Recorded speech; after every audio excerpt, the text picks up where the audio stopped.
আসসালামু আলাইকুম everyone, welcome back to my another new blog. আশা করছি সবাই ভালো আছেন। আল্লাহর অশেষ রহমতে আলহামদুলিল্লাহ আমরা সবাই ভালো আছি। তো বাড়িতে আসার ব্লগটা গত ব্লগে আমি কমপ্লিটলি শেষ করতে পারি নাই আর কি। তো আজকে থেকে আবারও শুরু করলাম। এই যে আমরা যাচ্ছিলাম আর কি। তো যাওয়ার পথে আমি একটু পর্দাটা সরিয়ে ভিডিও করতেছিলাম। তো হঠাৎ করে অনেকক্ষণ থেকে বসে থাকার পর হঠাৎ পর্দা সরিয়ে দেখি যে 14 গ্রাম চলে আসছি। তো কুমিল্লা পর্যন্ত খুব তাড়াতাড়ি চলে আসছি। তারপর নামাজের ব্রেক দিয়েছিল, যেহেতু শুক্রবার ছিল, জুমার নামাজের জন্য ব্রেক দিয়েছিল। তো এখানে অনেকটা সময় চলে গেছে। তারপর আবার বাড়িতে যাওয়া পর্যন্ত সময় লাগছে। তো আমরা 10:30টায় বাসে উঠছিলাম আর কি সকাল, আর বাড়িতে এসে পৌঁছাইছিলাম 3:30টায়। তো মোটামুটি ভালোই সময় লাগছে, কিন্তু কুমিল্লা পর্যন্ত চলে আসছি একটানে, বেশি একটা মনে হলো যে টাইম লাগে নাই। পরবর্তীতে একদম বাড়ি পর্যন্ত আসাটা একটু সময় লেগে যায়।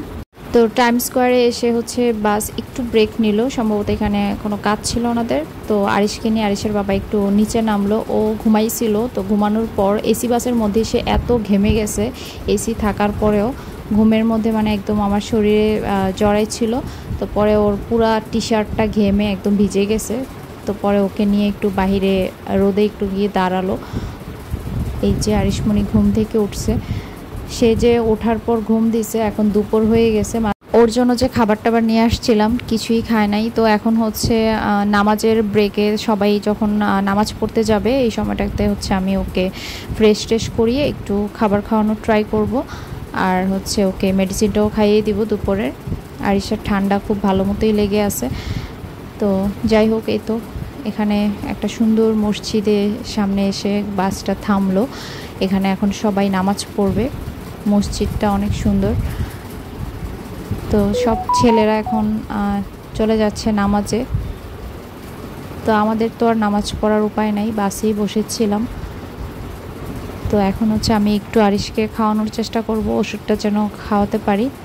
একটু খাবার না খেলে তো ওষুধ খাওয়াতে পারবো না, একদমই পেট খালি। সকালবেলা বাসা থেকেও কিছু খায় নাই, একটু অল্প নুডলস খেয়েছিল। তো এই যে ঘুম থেকে উঠে এখন মনটা ফ্রেশ আছে আর খুব খুশি। দাদুর বাড়িতে যাচ্ছে আর বলতেছিল, মা আমরা তো অনেক দিন চিটাগং থেকেছি, এখন দাদুর বাড়িতে যাচ্ছি। তো গতকালকে বলতেছিল যে আগে নানুর বাড়িতে যাবে, পরে দাদুর বাড়িতে যাবে। তো যখন আমি বুঝালাম যে আগে দাদুর বাড়িতে যেতে হবে, ওখানে আমরা ঈদ করব, তো সেইটা আজকে সে আমাকে আবার রিপিট করতেছে।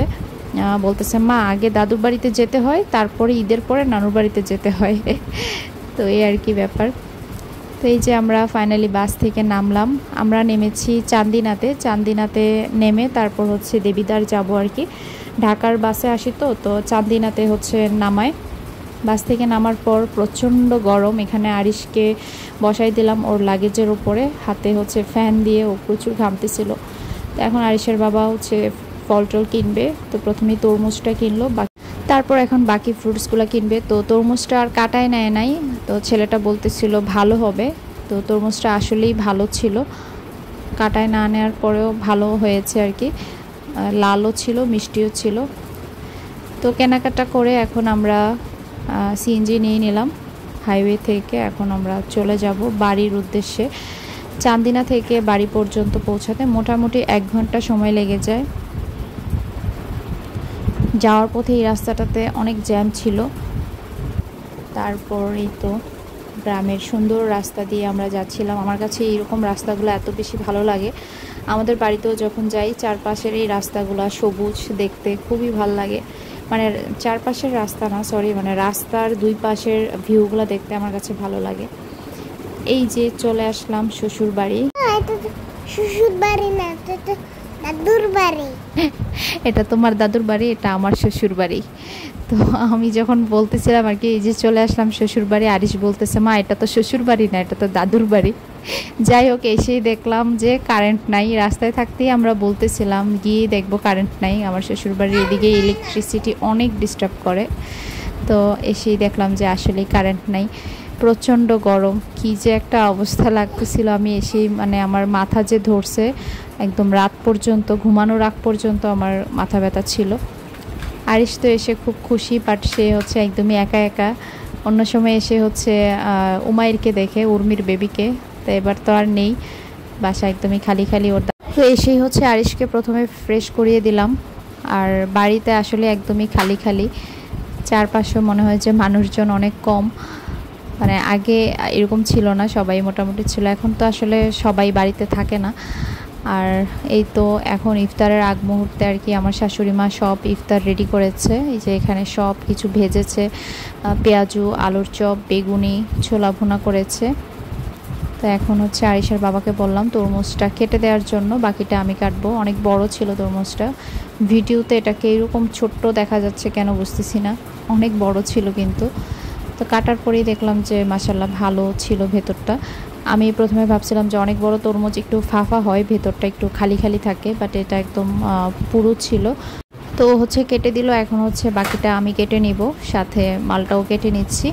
চিটাগংয়ে তরমুজ খেয়ে ভালো লাগে নাই, একটা তরমুজও ওই রকম মিষ্টি হয় নাই, লাল দেখতে হয় বাট ওই রকম মিষ্টি হয় না। বাট আজকের তরমুজটা মজাও ছিল আবার মিষ্টিও ছিল। এলাকায় তরমুজ ভালো পাওয়া যায় আমার যেটা মনে হলো আর কি। তো তরমুজ কেটে 2 প্লেটে নিলাম। আমাদের জন্য যেটা সেটা হচ্ছে আমরা ফ্রিজে রাখবো, আর আমার শ্বশুর শাশুড়ি হচ্ছে ফ্রিজেরটা খাবে না, ওনারা ঠান্ডা খেতে পারে না, ঠান্ডা লেগে যায়। আর এখানে আরিশার বাবা শরবত বানাচ্ছে 2টা জগে। তো একটাতে হচ্ছে আরিশার দাদা দাদুর জন্য, আর একটাতে হচ্ছে আমাদের জন্য ঠান্ডা পানি দিয়ে। আর এখানে আমার শাশুড়ি মা সবার ঘরে দিয়ে আসতেছে ফ্রুটস। তো অনেক দিন পর সবাই একসাথে ইফতার করব। আগে যখন শ্বশুর বাড়িতে ছিলাম ইফতারে হচ্ছে সবাই একসাথে বসে মাখিয়ে খেতাম, ভালোই লাগতো।